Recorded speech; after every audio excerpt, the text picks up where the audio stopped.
My anxiety, insomnia, and depression was all symptomatic of a state called the sympathetic nervous system. Because I was all night long in clubs and bars and rave scenes, the overload on my nervous system was leaving me in a sympathetic nervous system state for long, long periods of time. When I started meditating, what happens is my oxytocin started to increase, my serotonin started to increase, my sleeping, like within a week, was just phenomenal. The universe is so good at orchestrating things, and it was almost waiting for me to be at that breaking point before it put me in front of the idea of meditation. What I would suggest to people is to allow space and quietness to really tune in to what is that subtle feeling inside of you. What are those impulses? Because they don't come through as thoughts, they come through as... In this episode, you are going to learn how to navigate a career pivot without blowing up your life. You're going to learn how to recognize when your nervous system is calling for change and how to start trusting the subtle signs of your inner voice. We also are going to talk about money specifically and why so many spiritual people struggle to charge for their work and what to do about it. And that's because I'm in conversation today with Tom Cronin, who shares the story of how he went from a high-flying finance broker to a meditation teacher to a filmmaker and a purpose-driven entrepreneur. Tom spent 26 years in the world of finance, making millions of dollars, traveling the world, and doing whatever it took to stay ahead. But behind the scenes, he was spiraling. He had panic attacks, insomnia, and depression so deep that he questioned whether life was worth continuing. Then he discovered meditation, not as a wellness trend, but as a practical tool that gave him a way forward. And Tom is going to share the story of how he transitioned from a high-performing but deeply unsustainable life to one that was grounded, meaningful, and aligned, and all the steps that helped him get there. First, we're going to start with Tom's childhood, growing up on a Catholic farm in Australia, and how that early sense of faith helped him through the darkest period of his life. I'll put timestamps below if you want to skip around. So the last time I saw you in person, how many years ago was that? I was actually looking through my camera roll and I came to the premiere of The Portal I think it was in Santa Monica. That's right. And that would have been, 2017 or something, 2018? 2018, yeah, 2018, 2019, around that time, pre-COVID. It was actually just before COVID, because we're about to go after the screenings. We're going to then do rolling it out through yoga studios and meditation centers and universities, and COVID kind of nipped that in the bud. Yeah. And you had a whole marketing, the basis of your marketing strategy was to get people together in person in small groups and theaters and host viewings of The Portal, right? Yeah, that was kind of the rollout strategy. The first one was going to cinemas, and then we were going to go into communities, and then eventually we're going to drag that out to as long as we could before we went to streamers and online. But COVID kind of threw a bit of a curveball into that one. Yeah, as it did for a lot of people, in a lot of different ways. So there's no way anybody could have put that in their plan, a contingency plan. There's going to be a worldwide It wasn't on the big go card, that's for sure. Shut everything down. That actually is so before COVID, I was doing live Vedic meditation courses pretty much exclusively in retreats, and that's all I was doing. And so it helped me to redirect my stuff online. Now, most of what I do is online, and I do the occasional retreat or the occasional course. But anyway, that's how you and I first connected, was through the Vedic meditation community. You're a Vedic meditation teacher, but you've got a really interesting trajectory because you started off in finance, I believe, down in Australia. So give us the montage of how you got into finance, and then we may go right into the leap of faith into meditation, but I may have a few follow-up questions about the financial stuff. And start when you were like a kid. Like, why did you go in that direction? Oh, going like that. When I was a kid, I was a deep thinker, and I had a very strong faith. I grew up in a Catholic family on a farm in a rural area. And we did grace every night. We went to church without fail every single weekend, 7 a.m. on a Sunday morning. And I had a really strong sense of God's presence. I'd pray every night, and I had a very strong sense of faith as well, because continuously I'd see my prayers being answered. And it was really interesting that was with me for a very long time. In every room in our house has a crucifix, and there's images of Mother Mary and walls. And I think that really was a very strong foundational piece for me to sense beyond the physical world, beyond the three-dimensional world. What's an example of a prayer that was answered that may have been like unlikely in sort of a common sense way? Yeah, I mean, whether they're unlikely or not, but my mum used to laugh at these, but I always used to pray that I'd win the school raffles. And it sounds kind of naive and possibly even infantile, but I kept winning the school raffles. But there was one which was quite definitive, and it was in year 7 when I was like 12 years old. And we had the most badass head of that year, Mr. Logan. I remember him so clearly. Everything about this man, I remember him from 40 years ago. And he was brutal with the cane. I don't know if anyone remembers it on the call. We used to get caned. This is physically hit with a stick that was, 2 meters long. And they walloped you so hard it would break fingers. It was quite brutal. And I was an all-boys Catholic school. So, the slightest little thing wrong and you were going to get 6 of the best, we would call it. And we were having, I don't know what got into us, but we were having a chalk fight one rainy day. We couldn't be out in the schoolyard and playing footy because it was raining. So we were in this classroom one day where we weren't supposed to be, and we were having this chalk fight, me and a bunch of mates. And there was chalk just littered all over the classroom floor. And we got busted right up at the front of the classroom, and he made us face the chalkboard for the entire length of the classroom, where we knew definitively when that class was over, we were going to get absolutely walloped so hard. And I was doing the rosary. If anyone knows the rosary, it's Our Father and then 10 Hail Marys and 1 Glory Be. And I was doing the rosary for the entire 45-minute class facing the chalkboard. And at the end of that session, he turned us around and said, "No, I don't want you guys to do this again, okay?" And everyone just looked bewildered. And it just didn't make any sense. This just did not compute with anyone's brain because this guy was brutal, and we knew we were going to get more than 6. It was going to be something pretty severe. And then he just dismissed us. And I kept getting these types of things time and time again, and maybe they're just coincidence, maybe it was God, but it emphasized the sense of that there was a recipient in the room with me that wasn't physical, and it responded to things, which was quite interesting. So yeah, I had a strong faith. And then as time went on, I finished school and I was supposed to go and do a degree in journalism at Macquarie University, but I had a year to fill in. So I went backpacking around the world. And when I came back, I'd blown all my money and had some time to fill in. So I just approached a bunch of different companies in the Saturday morning paper and sent off my resume and landed a job on a trading room floor. And I was going to leave after 3 months because I had to do uni. And that was always going to be my thing, was to do uni. And so I just basically took this job on a trading room floor, and that was how I, by default, landed into finance. And I was there for 26 years. Were you really successful? Did you make millions and millions of dollars and all of that? Did you have all the trappings of worldly success? Yeah, absolutely. Before long and very quickly, I was actually surprisingly really good at the job. I was very fast, very efficient at executing trades, and picked it up very, very quickly. And the boss actually introduced me to the CEO of the company who'd flown out from England, and introduced me as his little golden boy.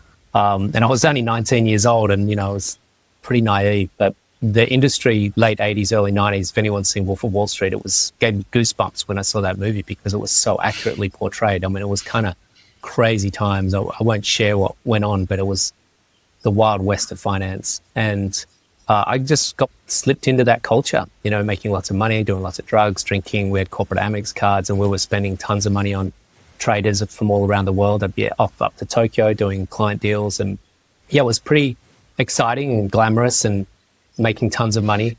But there was a big price to be paid for that. And that was just this incredible decadence, hedonism, narcissism, self-importance that everyone basically bought into as a cultural indoctrination that happened by default by being in that industry. What did it take to be a good trader in your estimation, looking back at it now? Why were you so good? Yes, is there a soft skill, intuition, anything? To clarify, there's traders and there's brokers. I was a broker. So the traders are the ones in the banks, and they're the ones actually making the decisions as to whether they buy or sell. And the brokers are the ones that are executing the deal. So really, I was a deal breaker, deal maker, and that is bringing buyers and sellers together, but really quickly. Buy this, sell that, buy this, sell that. And so I was executing very efficiently, very quickly. But also there's 2 components to being a good broker. One is being able to execute, know the markets well, and understand the psychology of the traders, but also get into a relationship with the traders where, you're vying for their business every day. And there are multiple brokers from different companies vying for their business. And so the best relationship wins. And so it really was about being a chameleon and a psychologist in many respects, and having to adapt to different personalities, different people, and being really close friends with them, getting on well with them. And that was a really important part of it. And I think that was one of the skills that I had. So talk about getting introduced to meditation and your transition away from that into becoming a meditation teacher. Yeah, so up to 10 years of that industry. So effectively, to paint the picture, you're all day completely pumping deals, hundreds of millions up to billions of dollars a day in deals. And then, so it's high adrenaline, high octane, high cortisol. And then at nighttime, we'd be out with our corporate Amex cards, wining and dining the clients, which is the bankers. And it was crazy times. So you'd be really stretching your nervous system to maximum capacity day in, day out. And this just accumulated after time. And what happened for me was that my nervous system was really grappling with this overload. And that culminated in my sort of late 20s with what was technically diagnosed as a nervous breakdown. So extreme anxiety, panic attacks, depression, extreme insomnia, chronic insomnia, and things really deteriorated on one particular day that had been building and building over years. And it was kind of like the final straw that broke the camel's back, in engineering terms called the bifurcation point, where the system breaks down or breaks through. And so that was a really dark night where I was having mental health leave from work. I was seeing doctors, psychologists, psychiatrists, put on medication, and really grappling with the will to go on with life. There was some suicide ideation there, and a really bleak time. But it was interesting. The universe is so good at orchestrating things, and it was almost waiting for me to be at that breaking point before it put me in front of the idea of meditation. And this was a documentary that I was watching on TV at home while I was having mental health leave. And it was about a property developer that was extremely successful. Bruno Groller was his name. And he was talking in this documentary about how, very briefly, for only about 2 minutes of the doco, how we used transcendental meditation. So Vedic meditation wasn't around at the time, it was TM. And there was two things that I really resonated with. One was when he was talking about TM, he was sitting in a seat, in a chair, in a business suit with a tie and pinstripe suit. And he looked so serene. And I always thought of meditation, not that I'd had any exposure to it, but the idea of it would be a monk in robes, right? This was in the 90s. So it wasn't apps and, Matthew McConaughey reading bedtime stories. It wasn't a mainstream thing. So to see this man in a suit meditating changed my mind that it was accessible. But secondly, the idea of transcending. And I was really into the rave scene, the nightclub scene, the party scene at the time, which was really this inclination to want to get as much out of it as possible, to lose control as much as possible. And so for me, transcending was cocaine and ecstasy. I really enjoyed that whole club thing of getting really lost in that euphoria. So when I heard this word of transcending and going beyond, because that's what to transcend means, to go beyond, and it might sound a little bit escapist or even nihilist, but it was this beautiful enticement that I found in that word. And so I went to my local TM center and found Tom Knowles there. And he taught me how to do, at the time, transcendental meditation. And it was, I remember actually going to the intro talk, and he talked about outcome-oriented fulfillment and self-referred fulfillment, and how the world is obsessed by outcome-oriented fulfillment, that they need outcomes to find fulfillment. And yet we have the ability to cultivate a self-referred fulfillment. And I'm like, whoa, this was like, my mind just exploded in that moment. And so I signed up straight away. And it was like everything that I've been looking for in the partying, the drink, the drugs, the hedonism outside of me was, for me, it was this most exciting moment of my life. It was like, I feel like I'm going home. This is what everything I've been looking for is right here. And so I went deep down the rabbit hole, and that was the start of it. Had you abandoned your Christianity at that point? Were you still praying or doing anything along those lines to help you sort of make sense of how you were feeling? Yeah, it's interesting. There was such a dark night of the soul, those 10 years from 19 to 29. And I really put a lot of that down to the bleakness that I was living because of that abandonment of anything that was spiritual. And for me, even my Christianity wasn't religious, it was spiritual. From a very young age, I always felt spiritually connected to something higher than me. And so this bleakness and this suffering was really just the abandonment of any sense of awareness and relationship with that. And so, no, I was not doing any of that. And then when I found the meditation and the spirituality in the Vedic tradition, it was like Christianity at a whole other level. And there's such a beautiful overlap and overlay with Christianity in the Vedic tradition. Even you have to read the Resurrection of the Christ Within by Paramahansa Yogananda, which really ties in the Bible and a lot of the teachings of Jesus with Eastern philosophy. It's really beautifully aligned, and this might be controversial for some people, but all you have to do is Google Jesus in India and you'll find lots of information about the missing years of Jesus Christ between the age of 12 and 30 and how he has been purported to be and believed to have been spending time from the Middle East to the East, studying with great masters, and then coming back from the East to the Middle East at the age of 30 to bring his knowledge and his wisdom that he'd learned. Now, that can challenge some people because supposedly he was the Son of God and had all the wisdom, didn't need to learn anything. But it's interesting, there's concepts that he had traveled to the East, and there's a lot of documentation about his time there. For people who may have heard of transcendental meditation, it's one of those things that kind of sounds, if you're just hearing about it casually, it kind of sounds like a little culty, kind of like Scientology, right? Talk a little bit about your experience. Like when you went through that with Tom Knowles, did you feel that was different from what you were feeling before? Did you think it was your imagination? Was it tangible? Talk a little bit about that experience. It was extremely tangible and very science-based.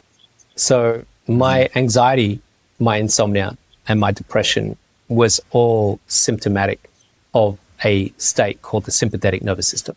And so because I was all day long and then all night long in clubs and bars and rave scenes, the hyperstimulation and information overload on my nervous system and the hyper levels of activity and mental cognitive load was by default leaving me in a sympathetic nervous system state for long, long periods of time. I'm talking days, weeks, months, years. And what happens in this state is that we have high levels of cortisol in our blood and reduced, if not no, levels of oxytocin and serotonin, which are the biochemicals for love and happiness, and very low levels of melatonin, the biochemical for sleep, which was leading to my insomnia. So you've got high levels of cortisol, low levels of oxytocin, serotonin, melatonin, which is the result of being in a sympathetic nervous system. And so over time, by default, you are just going to have lots of anxiety, lots of depression, lots of panic attacks, lots of insomnia, and that deteriorates into a cataclysmic state. And then when I started meditating, what happens is the repetition of that mantra was so beautiful and so effective at getting my nervous system, my mind, and my physiology out of the sympathetic and into the parasympathetic, which is the peace response. So within days and weeks, my oxytocin started to increase, my serotonin started to increase, my sleeping, like within a week, was just like phenomenal. My wife can believe it. She's like, whoa, you're not up walking around the house for 3 hours, like you're falling asleep within minutes. It was quite phenomenal. And so it was very, very tangible within the first week and 2 weeks. It was very, very tangible. And I see this time and time again with my students, as you would as well. What year was this? 1996. Wow.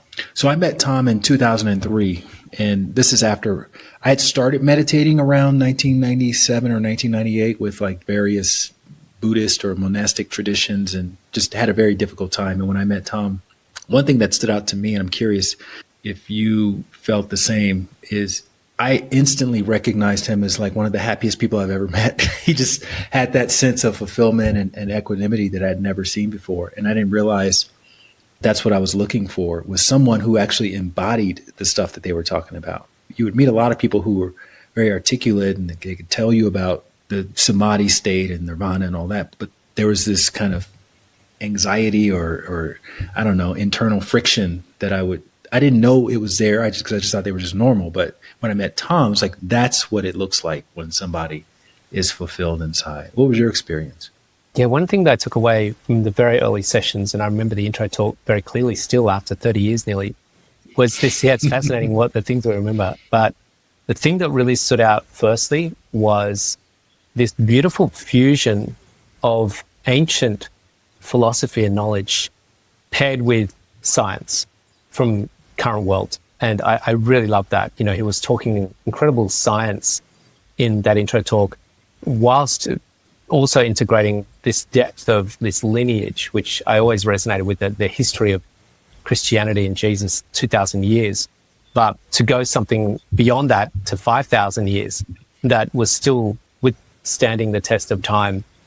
I love that depth, and I really resonated with something that had this body of knowledge and people behind it.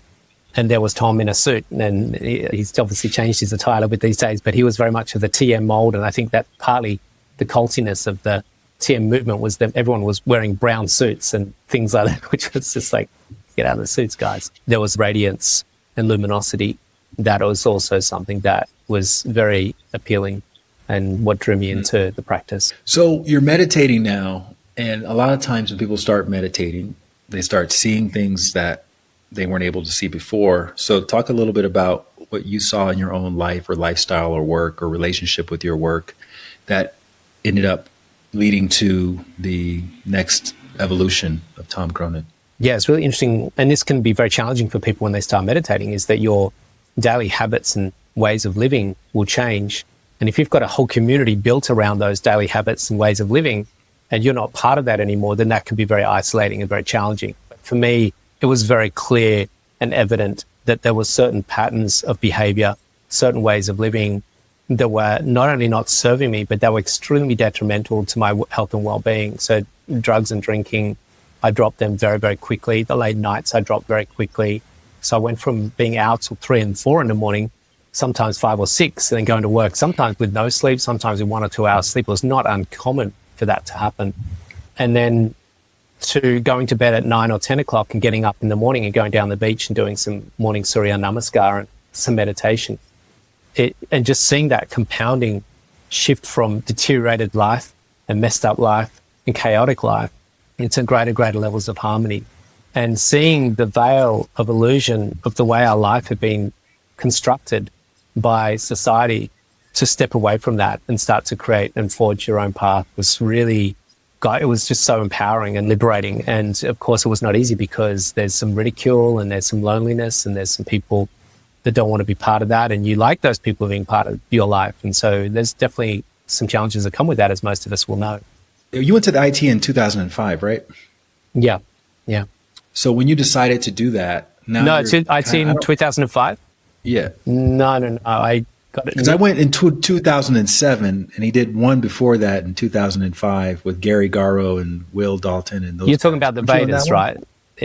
No, IT, learning how to become a teacher. No, I didn't become a teacher until many, many years later. I did the Vedas and the Cities program, but Tim and Gary and Will all sort of were, and I think even yourself were ahead of the game on me because I was in finance. And to do IT was a really big time commitment, money commitment. And that's what I was thinking. Like, how did you work that into your lifestyle? So I didn't do that until 2010. How you jumped from finance to teaching? Because again, people are listening to this or watching this. Maybe they're an accountant, maybe they're an attorney, maybe they're a doctor, maybe they're in finance, and they're thinking, this is not it. I don't feel aligned with this work. I've done it. I provided for my family, but there's something else I really want to do. I want to be a healer. I want to be a shaman. I want to be a meditation teacher, or whatever the thing is. How do you address that conversation with your family, who all depend on your livelihood? How do you address it with yourself? And what were the steps that you kind of had in your mind to make the transition? Yeah. It's absolutely normal for everyone to feel that, because if we break down Anthony Robbins' 6 human needs, we'll see one of them being contribution, second one being significance, being 2 core human needs that we need to experience completeness and fullness. And we're talking on an egoic level, of course, here, not on the unbounded, infinite eternality of being, but just on a human level. So we need these certain boxes ticked, and contribution and significance are 2 of them. So we're all going to feel this at some point in our lives, and particularly as we get older, as we get into those 40s and 50s. And so for me, firstly, going through the transformation that Vedic had brought to me, but then just having referred so many people to becoming taught and initiated into Vedic meditation or TM, it eventually became apparent that it was something that I was extremely passionate about, and I needed to do a teacher training. So what I suggest to people and what I did was I continued on as a broker. I had family to feed and a big mortgage and responsibilities. So I did it part-time and became a teacher part-time. So I'd finish work on a trading room floor, and then I would go and teach in the city in the subleased office from a naturopath who would knock off at 5, and I'd be in there at 5:30. So I'd go from a trading room floor and then teaching meditation at 5:30. in the CBD. And then I would take work holidays and run retreats in Bali or Hawaii. And so that worked for a while, but it became definitive. And look, I mean, one thing I say to people is that you could extend that particular model for quite some time if you've got limitations. And the analogy I like to use is that Superman could leap over tall buildings and he could stop locomotives and he had X-ray vision, but he still needed to pay the rent. And hence he had to go to work at the Daily Planet in his tweed jacket every day. So, you can pull out your Lycra and don't have to wear it all the time. Just wear it some of the time. And so there's nothing wrong with acknowledging that there are financial needs. We're not in a monastery that are supported by alms being given to us from the local community. If you've got a family to feed, then that's your obligation and responsibility. We need to make sure that we've got the opportunity to do that. And whether that's through a business in this, which is what you and I have obviously created and what we like to mentor other people on, is how to make this a lasting, sustainable business model as an entrepreneur. But if not, then you can use another form of income stream and then do this as a part-time. But I did it for about 2 years and then eventually went full-time. I'm curious, you come from a finance background, and the way that we were sort of trained to charge for a meditation training plus ongoing support was you asked for the equivalent of a week's salary. So that's what we did in the States. I know in Australia, you guys did a flat fee model. I think, I don't know how much it was, but coming from your background and having been successful, did you feel the need to offer this at a deep discount so that other people could experience it from all walks of life? Or did you feel that people needed to invest in it at a high level? Or what was your thinking in terms of charging and getting beyond those blocks that a lot of spiritual people and healers tend to have in the early days? Yeah, look, I did admittedly make some mistakes in the early days of becoming a teacher. We all do. Many mistakes. I really wanted the world to access it. I'm just like, this is the solution to most of the world's problems. We just don't have enough consciousness. And if we get more conscious, then we change the way we do things. And the way we change the way we do things is based upon our state of consciousness. And I could see that meditation didn't make me perfect by a long shot. And that's something is still a work in progress, but it definitely made me a better human. And I'm in a constant process over 30 years of still looking to become a better human. And I think it accelerates that process. And so I wanted the world to have access to it. So I did admittedly make a mistake, and I went and just thought, let's just make an online program and get it to as many people as possible at the cheapest point possible. But I realized that that wasn't the pathway to making it happen. So we pulled back on that and went back to the traditional methodology of the initiation and the 4-session program. And that was where I really was seeing the greatest impact with the community through that process. But when it came to pricing, I grappled initially, like we all do, because you've got things like Buddhism and people doing Vipassana for saying, look, I contributed $20 and I got a whole week. It's like, cool. I mean, keep doing that, but, I've got a family to feed and we've got an exchange of value being made here. So eventually I just settled in with what everyone else is doing at the same sort of fee. Yeah, the Vipassana people don't include all the money you're not making while you're not at work for those 10 days that you're on the retreat. Totally, yeah. It's actually one of the most expensive ways to learn meditation when you factor all that in. But, I really felt comfortable over time with knowing the value exchange. When people are paying $3,000 for an LCD TV, or, you just look at your annual Netflix subscription, your Spotify subscription, or a gym subscription, you're talking thousands and thousands of dollars adding up. And, how much do people spend on a coffee adding up over a year? And I just think when we look at this exchange, and I had this really interesting conversation with this lady, and I'll share this little anecdote because I think it's valuable with the context that we're in right now. And she was a very successful lawyer, and we used to see each other on the train on the way home from work. And I was very big on VM at the moment, TM. And I'd become a teacher while I was still a broker. And I was talking to her about, it's a really good tool for stress management. And she looked into it. She did a intro talk and stuff. And I kept running into her on the station. I said, have you thought about learning the meditation yet? And she goes, look, to be honest with you, I just really grapple with the fact of how much you're charging for this. And I said, okay, well, let's break this down then. Let's have a conversation about it. What was the last holiday you had? She said, I went to Paris. I said, okay, cool. You went to Paris. When did you go to Paris for your holiday? She said, 9 months ago. Okay, you went to Paris 9 months ago. How long were you there? She said 3 weeks. I said, how much did you spend? She said, about $9,000. I said, okay. So 9 months ago, you spent $9,000. Now, if you have a stressful day today or tomorrow, how much of that $9,000 investment is going to make your life better today or tomorrow, other than a fond memory or some photos that you can look back on. And she kind of started to get where I was going, and that this was something that would not only change your life straight away after the course, but consistently will continue to improve your life for many years to come as a result of that $800, $900, $1,000 investment. And so it helped to get it in context as to the value versus what it is that you're buying. It's more the value that you're buying. And that's what the exchange usually is that we're making. Yeah. I equate it to like a mattress for your soul. Like you want to invest in a good mattress that you're going to be using every day so that your soul can rest easily. And that's what meditation can deliver as well. Yeah, I love that. That's a good one. So you taught for a while. I'm assuming you feel like, just like all teachers who are actually making an impact and getting some momentum and seeing the thing that makes us unique as meditation teachers in our tradition is we have a tendency to stay in touch with people over multiple months and years. So you actually see the growth, you see the evolution, you see the transformation. You're hosting knowledge talks, Dharma talks, where people are coming back and they're asking questions and reporting on their experiences, et cetera. So it very much feels like you're doing the universe's work. You're doing very good work. And yet, for some of us, that's not enough. So for some of us, we get these other ideas, maybe I'll do a documentary. So you download this idea for this documentary. I don't know if it was called The Portal initially, but talk a little bit about the inception of that idea. Did it come through meditation, through a conversation? And what were some of the first steps you took? Coming from finance, you're not a documentary filmmaker. Yeah. You have nothing to do with Hollywood or any of that stuff. So this is not a small lift. It started with a secret. I remember being at Gary Gorrow's house, and he did a movie night, and he gathered around 30 people from our community. And we watched this movie that had just come out and said, come around with this amazing movie's out. And I remember being tingling with excitement watching that movie.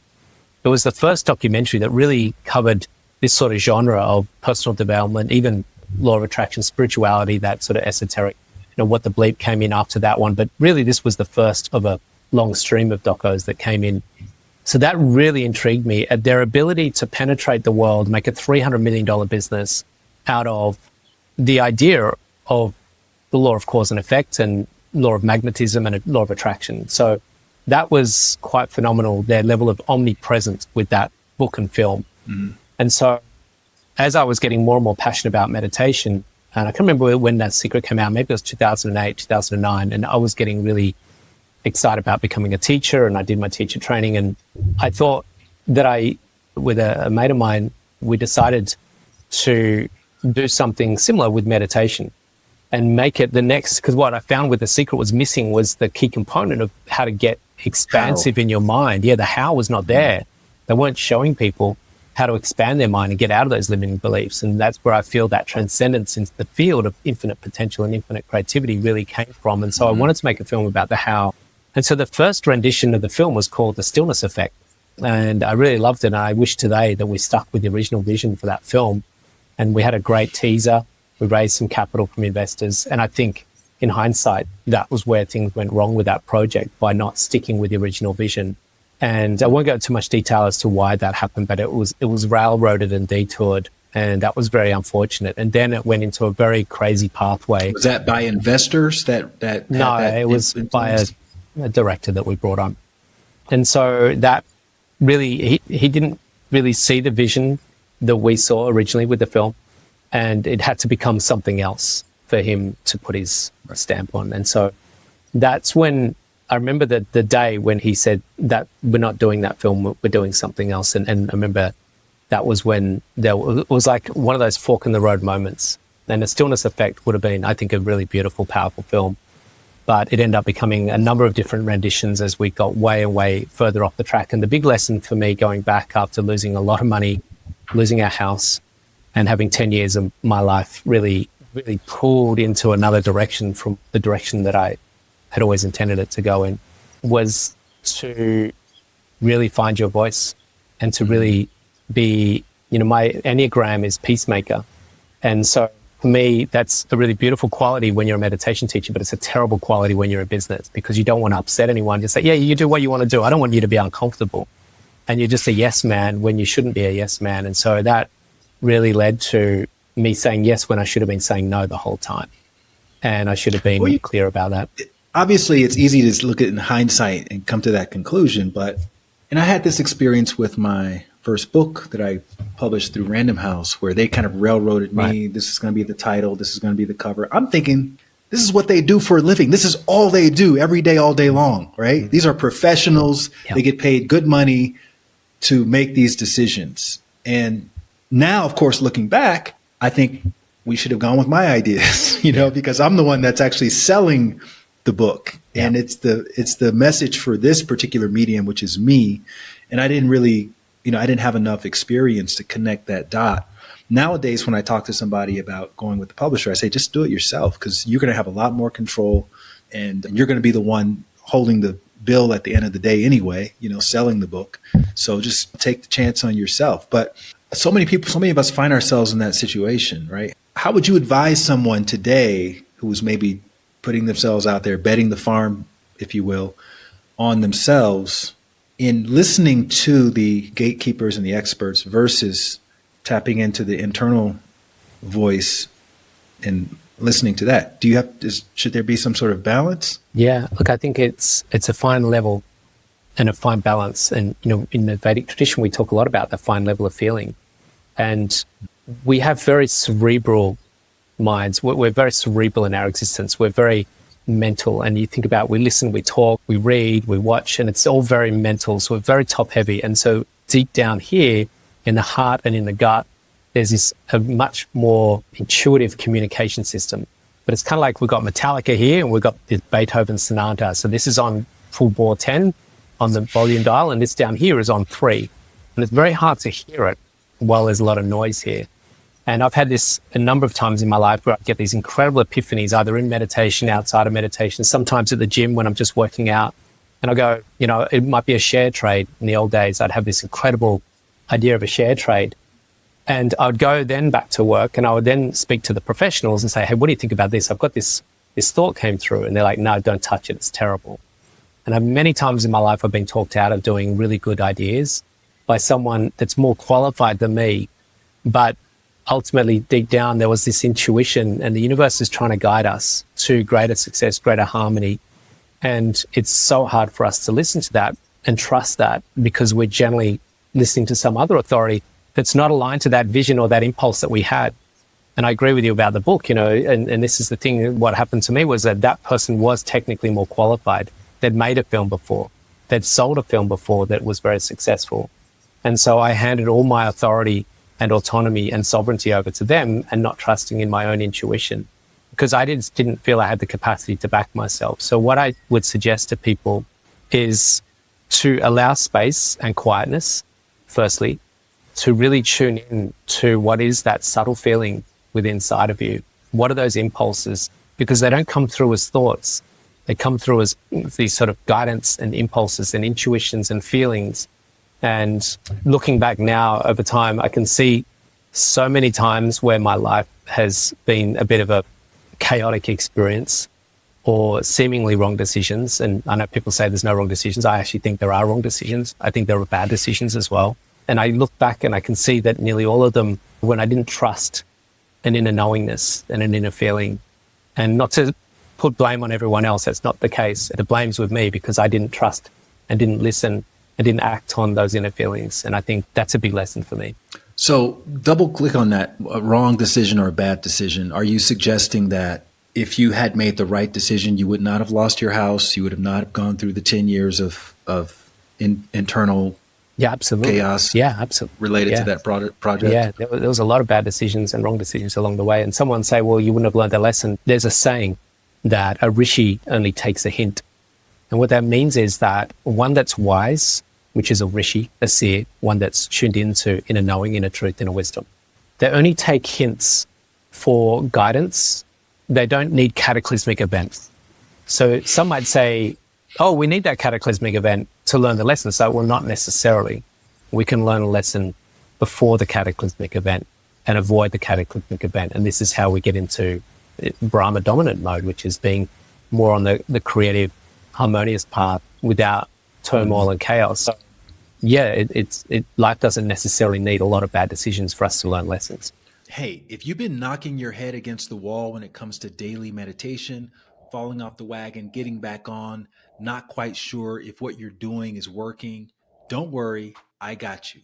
For a limited time, I'm giving away my signature 7-day meditation kickstart for free to you, my podcast listeners. Plus, you'll get a free 2-week all-access pass to my entire Happiness Insiders online curriculum of challenges and masterclasses, which will provide you with a crystal clear roadmap for mastering your inner work.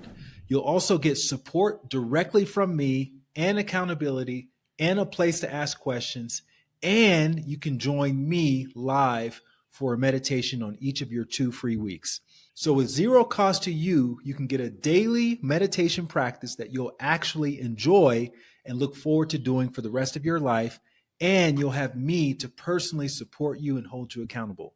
And after your 7-day meditation kickstart ends, you can start the 108-day meditation challenge and get even more support. And you can take as many other inner work challenges and masterclasses as you can fit into those 2 weeks. We have an unheard of 80% completion rate for our challenges, which is over 20 times higher than your average online course. So if you've been feeling stuck and inconsistent when it comes to your inner work practices, you will not find a better solution anywhere online. Go to thehappinessinsiders.com and let's get your meditation practice up and running today. That's thehappinessinsiders.com, and you can tell that nagging daily stress to kiss your ass. I'll put a link below in the description. Another perspective is from a life experience perspective. Had I like, let's say, trusted my own intuition with my first published book, I would not have been as adamant as I am today about having control and taking the sort of self-publishing route. I would have always probably wondered, I wonder if they knew what they were talking about. Maybe I would have been a New York Times bestselling author. So it's almost like that was the price tag for my own confidence within myself, is that you have to like go through that period of being railroaded in order to confidently trust your path. And there's value to that, right? You could even say it's priceless. Yeah, look, there's definitely that angle, and I 100% support that as well. I think there's a bit of both, because I think that maybe what I had to go through was 10 years of that to get to the nugget of gold at the end of it. And so it's very commonplace in our community to like everything's perfect and everything is where it should be. And I get that. There's a divine intelligence unfolding, and we've got to trust that. I remember this very enlightening discussion Tom had once, was that he said about fate and will and things manifesting, and he just very casually slipped in, and sometimes there's just mistakes, and sometimes there's just things that happen that aren't meant to happen. Like if a car's driving along and a mosquito is flying across the freeway at that particular point in time to get from the marsh to the forest, and it hits the windscreen of the car, there could be some life lessons in that for the family as to why did that happen for the mosquito. You know, the whole mosquito family is like, why did this happen? Oh my gosh, I can't believe this happened. You know, what's the lesson in this? Because we tend to do that and overdo that a little bit. But maybe it was just that it's just bad timing, just really shitty timing. I love that. So what were some of the positive takeaways, aside from trusting your inner voice, from the portal experience for you?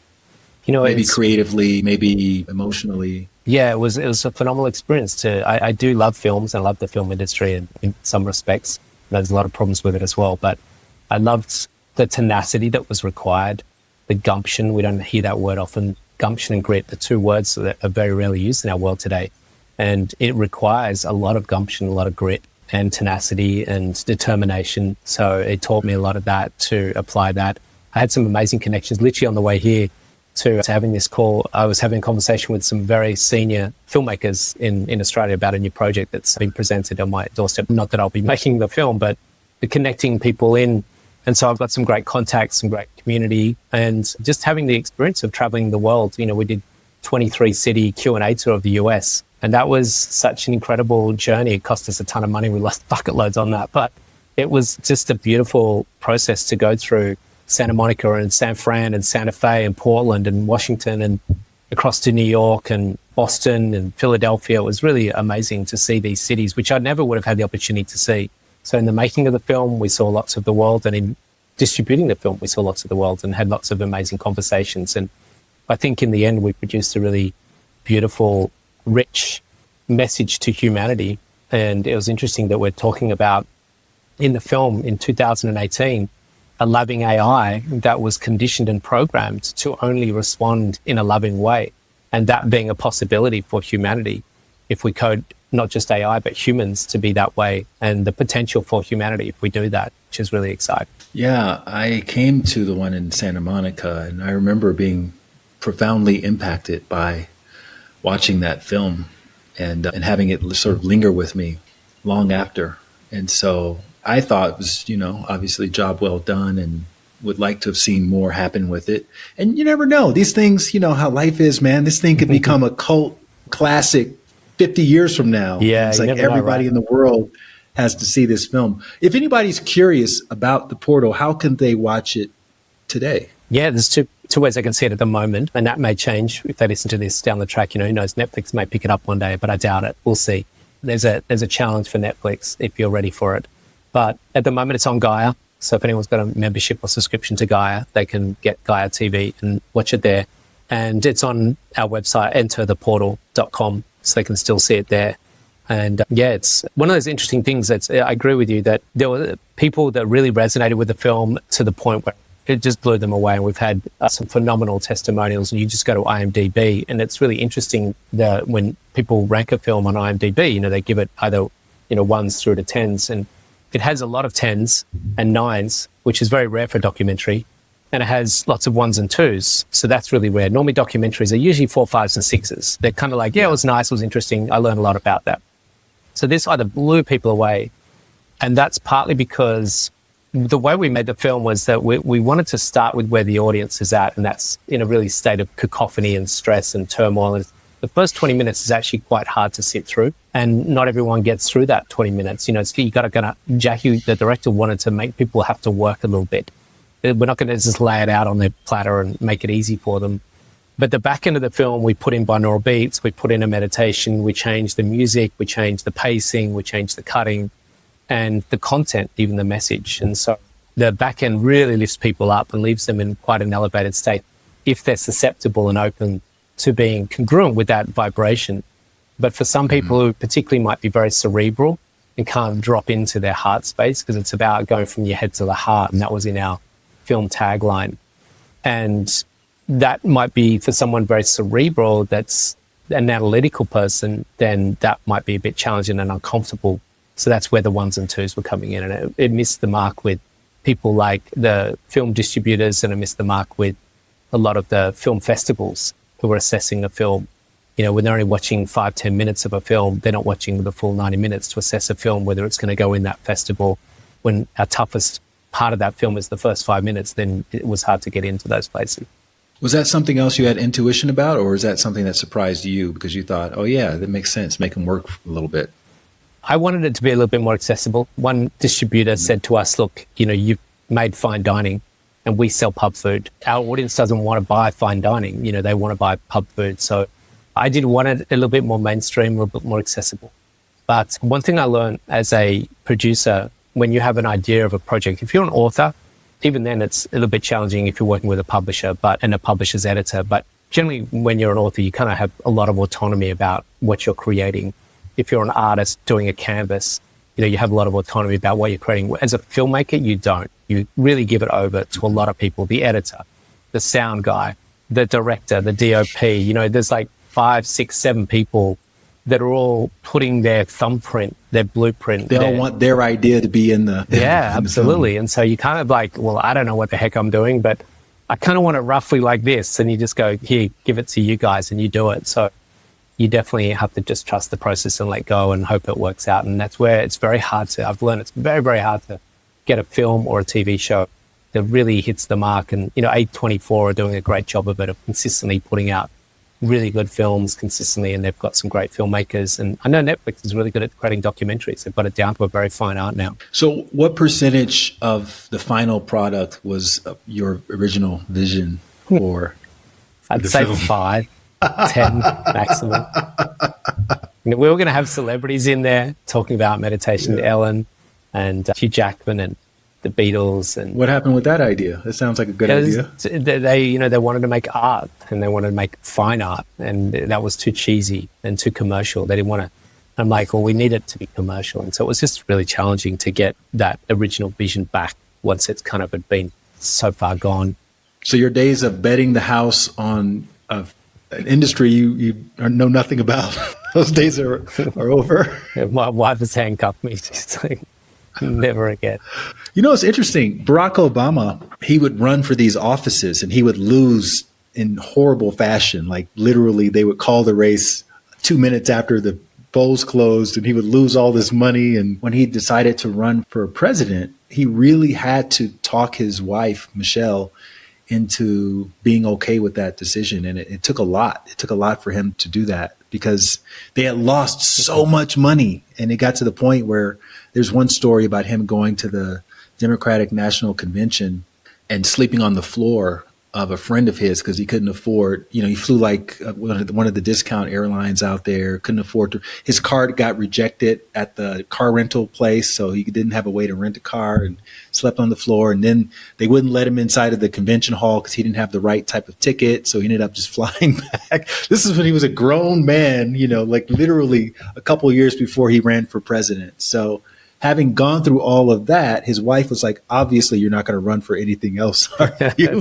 But sometimes, man, it's like it's taking that next swing that has the impact that you've always envisioned. Because I'm a big believer, and I'm curious to hear your thoughts on if you have that vision of having that massive impact, then it's already happened.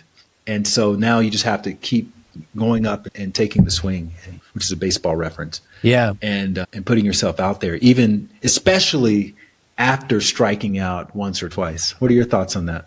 Yeah, look, there's a great quote that really helped me through this because, the thing that really happened was this incredible sense of self-doubt, really dropped into a very deep questioning and contemplation around, oh, hang on, I thought I could back myself, be a bit savvy, but you really blew this one in a big way. And so I was getting counsel and some mentoring and trying to find a way out of that. But there was a quote from Richard Branson. I can't remember who gave it to me, but I think it was a mentor of some sort. And the quote is that missed opportunities are like buses. If you miss one, there's another one coming around the corner, not too far away. And so it really opened my eyes up to like, okay, we can't change the past, but what lies ahead is infinite possibility. And to really open myself up to not just the importance of impacting the world. I really let go of that cross. I was carrying a bit of a cross on my back. That is my responsibility to make the world a better place. Interestingly, when I let that go, I was better at making the world a better place because I wasn't doing it from a place of responsibility or toil and hardship. So that was very liberating to just have fun and enjoy the ride, but also be open to exciting possibilities. And so things are some really big things are starting to develop with big successful business owner who's got a retreat center in Bali. I'm doing some great work with them and working with the Bhutanese government and the advisory board there. So some really exciting opportunities. Some big oil companies have approached me, some schools, and some really big things are starting to unfold. And I think a lot of that is just, again, getting back on the horse and being excited about what's ahead, but just doing it maybe a little bit more intuitively and trusting the process and doing stuff that I love. The one thing that I learned is that when we do what we love, and when we do what we feel joy in doing, then there'll be a lot of support come our way through that process. And to be honest, in hindsight, I didn't actually enjoy the film process. I learned a lot from it. There's a lot of value and merit in it, but I didn't enjoy the daily process because it was distracting me from doing what I love doing and what I'm good at, which is what you and I both enjoy doing, which is retreats and teaching. Hey, really quickly, if you like this content or if you don't like it, let me know down in the comments because your likes and comments are going to help me learn what you want more of. And then that way I can keep bringing you the good stuff. All right. Thanks so much for your feedback and back to the show. Is there an option to maybe recut the portal and make those first 20 minutes more accessible in some way? Yeah, I think it's kind of like at some point, there's definitely that. I mean, I know Gaia has done an edit and cut it down into 4 different compartments.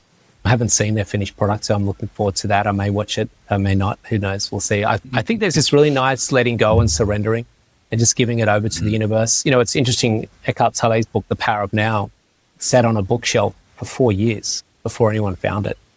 And I always come back to that it's, you just don't know, like you said, you don't know if something picks up or not. And I'm not attached to that anymore. It's like, what's ahead? And, you know, just letting that go and letting it have its own journey of its own accord without me trying to force it or construct it. Yeah. The alchemist sat around collecting dust for 9 years before I didn't know that. Started gaining traction. And that gives me hope. Yeah.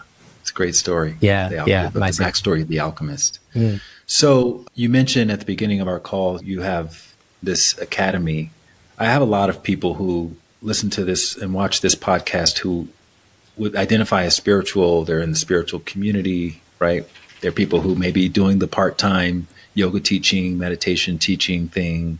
And again, there's a lot of shame around charging or thinking that you can make as big of an impact as your friends may be telling you could be making if you were doing a more conventional thing. So talk a little bit about your inspiration for starting this community and what kind of value it brings to the world. I scanned through the website a bit and I saw you have a lot of testimonials, and so obviously you've been able to positively affect a lot of people's lives. How did you start that? Why did you start it? And what have you seen since you started it? Yeah, I think when we start with one of the big overarching indoctrinations that we currently have in our world, and it's understandable why. So if you take spiritual traditions of the past, so yoga, meditation, breath work, even the plant-based medicines of the South American tribes and communities, what we find traditionally over thousands of years was a complete disconnect from the material world, the world of affluence. Mm-hmm. And so what we've had traditionally for thousands of years is spiritual conscious people having no money, living in ashrams and monasteries or the jungles, and then wealthy people like the Rockefellers and the JP Morgans and, you know, the CEOs of McDonald's and Coca-Cola and all the aristocratic societies and the heads of government being the wealthy people. And those two worlds never communed. They never came together and converged. And so we still have very much, in essence, a lot of that indoctrination and that code in our current world environment. But what we're seeing now is that we've seen this incredible shift only in the last 50 years where conscious leaders are now integrating as householders and have mortgages and rent and families to feed and car bills to pay. And so this convergence of those two worlds now is a real challenge because we've got this ideology and indoctrination that spiritual communities don't have money and people in the world do have money. And that's okay. We're okay with that. But now we've got spiritual people living in the world that need money and living on a sofa of your friend because you can't pay your rent or your mortgage as a yoga teacher. It kind of doesn't work. And so the first thing is breaking down the concept of value and exchange.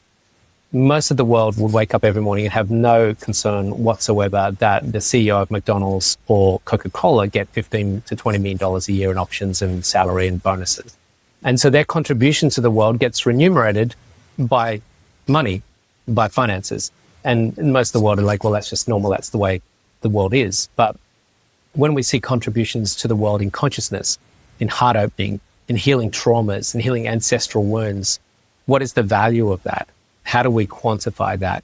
And so the big thing we work with in the Zen Academy is helping us shapeshift our own sense of value and remuneration for our contribution to the world and starting to really get deep into like, holy moly, I'm actually one of the most significant people in the world, making one of the biggest and best contributions to the world. And I actually should be remunerated for that. Why should the guy from Coca-Cola or Philip Morris or, you know, or Exxon Petroleum be getting the remuneration and me not? So we can't change the world's set of core values and remuneration and financial fluctuations. We can't change it if we don't change it within ourselves. And they're not going to change it for us. No one from Ampol or Exxon or Monsanto is going to say, hey, you guys actually should be making a ton more money. And we should actually be giving you that because you're making a big difference in the world.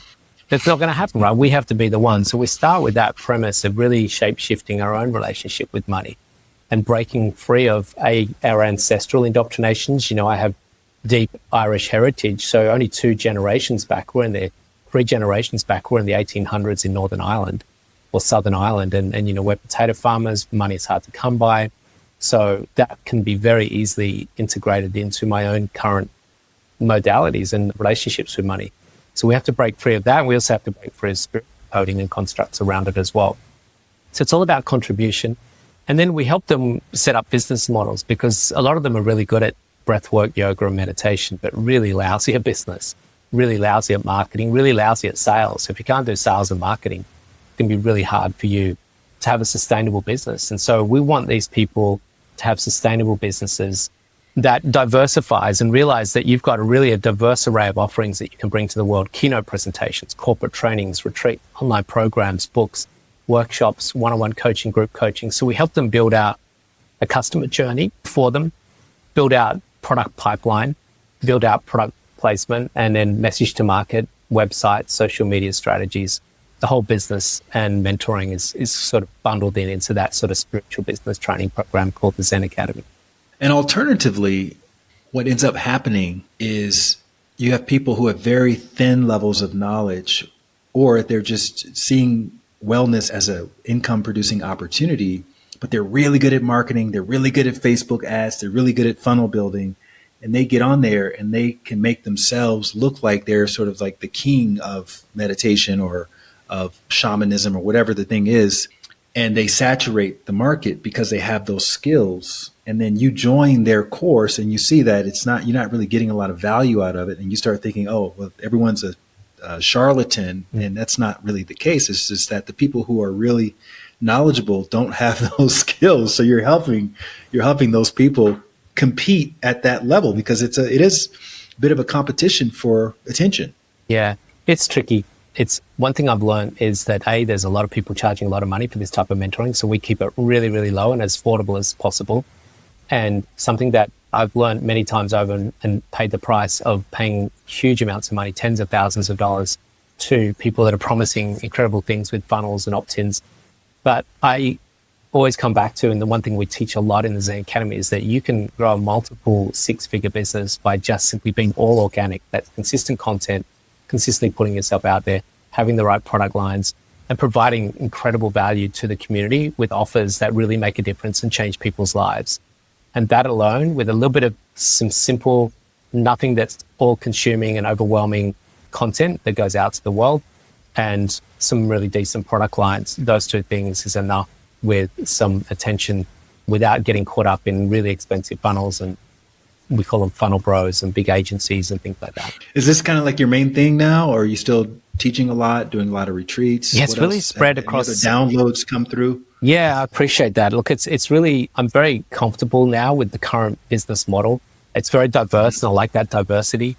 So yesterday I was speaking to a very large high school about running a program in that school. The day before was with a large petroleum company, one of the largest ones in Australia, doing a keynote presentation. Last week was with, I'll share here, with probably one of the largest consulting firms running a corporate training program. Next week I'm running a retreat in Byron Bay. So I really like the diversity of teaching meditation, running retreats, doing keynotes, corporate trainings, and then my coaching for conscious leaders. So and this is what we teach in the Zen Academy, is that, that whole idea of niching that the funnel bros and the big consultants are telling you to do. In our space, I don't know necessarily that it works, because we have really diverse audiences. 1 minute I get a mum sending me a 17-year-old kid that's really struggling at school, and next thing I'm working with a CEO who's wanting to develop their spirituality, and next thing I'm working with a large organization, and next thing I'm running a retreat with mums and dads. So I think in the space that we're in, it's hard to limit and restrict your audience and just be open to all possibility, because what you've got to be prepared for that. Be prepared for presenting a keynote, be prepared for running a corporate training, be prepared for doing one-on-one mentoring. Speaking of which, are you still mostly teaching Vedic meditation, or have you started sort of catering to different audiences and creating different modalities or different teachings for simple Vedic, whatever? Yeah, just Vedic. I find that time and time again, it's just such a potent, effective methodology. And, it might not be the purest way that some of the teachers would want to teach. I do diversify. I teach on weekends. I find that much more effective for my audience. Saturday and Sunday, 2 sessions Saturday, 2 sessions on Sunday. It's just so much more accessible for mums and dads and corporates, which is largely in part my community. And then I also, which might be a challenge for some people, but I do teach on Zoom, and I find that the impact and efficiency of that methodology, so it's still the same program with the puja and then the proper mantras and the breakout rooms and all that, but the impact, I've not seen any deterioration in any way, shape or form by delivering it through that technology. That's really quite fascinating. And I get that some people might be challenged by that. I get that some people might struggle with that, the purists. But when you look at the purists and what the purists are doing, what they're doing is only 50 years old as well, because Swami Brahmananda Swati most likely wasn't teaching the exact model that Maharishi Mahesh Yogi was teaching. Pretty sure that Maharishi had adapted the methodology a lot. And so that transition from what Guru Dev was teaching to what Maharishi was teaching went through most likely, and I would say definitively, an adaptation. And we're seeing the opportunity for adaptation in today's world as well, which really excites me. I don't think we can get to Sat Yuga without having the integration of technology into that in some way, shape or form.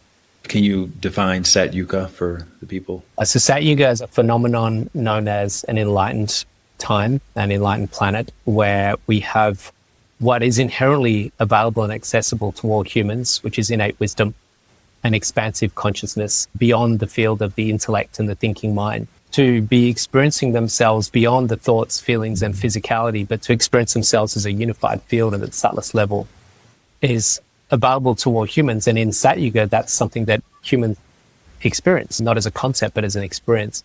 We're in Kali Yuga, which is this idea that I'm a thought, a feeling, and a physicality, which means that you're separate and segregated and isolated, and that you need to extract something in some form of commoditization to elevate your state from the external world. In Sat Yuga, that's not the state. It's something that's a self-referred internal experience. So can we get there? I think we can, and we just need to make some phenomenally and big shifts. Are you suggesting, just out of curiosity, that people like Trump and Andrew Tate and people like that are manifestations of this Kali Yuga state that we're in? Or how does that kind of with what we're seeing in politics and pop culture? Yeah, gosh, we're going down that pathway. Okay. Just speaking generally, you don't have to state what your personal beliefs are. We're talking about from the spiritual perspective. What I'm seeing is an incredible transitional shift. And the analogy we use in the portal, which we use now, is that the transition from a caterpillar to a butterfly, this chrysalis experience, is quite long-winded. In the caterpillar, which is a net consumer and just gorging for its own personal consumption, its own personal gain, that's what the caterpillar does. It has no concern about anything else or other. And it's just accumulating these amino acids from the plants. But what's also happening in that internal state of the caterpillar is that these imaginal cells, which is a future possibility of itself, start to emerge within the caterpillar. And this is the imaginal cells of the butterfly starting to emerge within the caterpillar. And the caterpillar's resistant immune system sees these possibilities as a threat to the current status quo. So they annihilate and assassinate and incarcerate and eradicate anything that represents the new status quo that would disrupt the current status quo. And so this is what happens in humanity. It's been happening for thousands of years, where saints, sages, and pundits that have brought themselves out of the caves and the renunciant locations to bring their voice to the world. Jesus Christ, Gandhis, the Nelson Mandelas, even the Kennedys have all been assassinated, incarcerated, or annihilated in some way, shape, or form when they represent a new status quo. But what happens, interestingly, in the caterpillar is that these imaginal cells actually start to collaborate, communicate, congregate, and proliferate. And that's exactly what you and I are doing right now. And we're bringing together a communal experience with people all around the world using technology that is starting to nod their head and go, yeah, that sounds sensible, that makes sense. And so this in the caterpillar, as the imaginal cells of the future version of itself start to gather so much momentum, they overwhelm the resistant immune system. And this is the chrysalis moment where it's now past the tipping point and it will go ahead to become a butterfly.